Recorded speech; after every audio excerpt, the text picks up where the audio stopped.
Jon, people are angry. You need only look at what's happening in the streets of cities across the nation. Are you angry? What makes me angry is not only the hostility and violence that has been that's been focused on our Black population and the uncertainty that this creates for them, and the fear that it creates. So yeah, I'm very angry about that, and I'm also angry that we seem to have a growing level of intolerance in this country. We seem to have a growing level of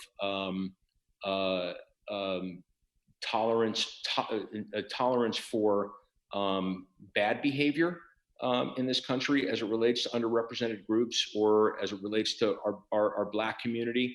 And we see it broader than just our Black community, frankly. I mean, obviously that's a critical issue right now, and I don't want to distract from that, but we see it as it relates to the rights and freedoms, for instance, in the LGBT community, as an example.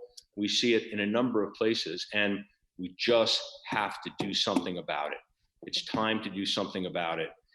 And so people in the streets, I encourage that.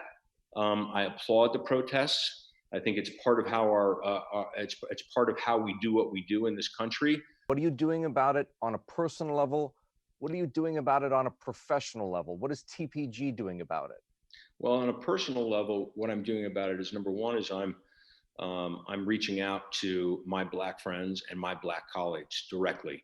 And I want them to know how I feel about it. I want them to know I'm angry, and I want them to know that they have my support. I'm also interested to know what you and the firm can do over the longer term. How can you affect change? What levers can you pull as the owner of companies? You're the private equity owner of portfolio companies.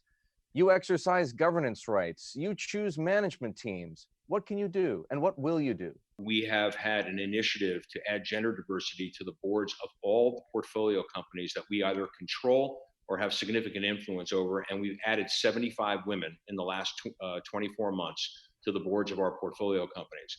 On this issue, we are also sending a message to our portfolio companies.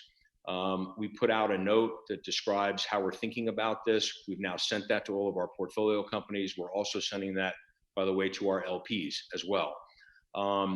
Another example of how we can move the needle on this is, I think you might also be aware that last year we took a minority position in a firm that is Black owned and Black run.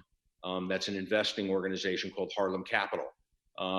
They came to us, we developed a relationship, we took a minority position in the firm, we've helped them fundraise now. They had a very successful first fundraise. The focus of Harlem Capital is to invest in Black-owned businesses, Black-owned companies, and women-owned companies, by the way. So trying to use our money, use our capability, use our expertise to drive capital formation where it's vitally necessary is another example of how we're trying to move the needle on this. Given that you've had this much success broadening the gender diversity of your portfolio company boards, will you do the same for racial diversity? Will you insist that over time you affect a change such that there's more visible minority representation on those boards just as there now is?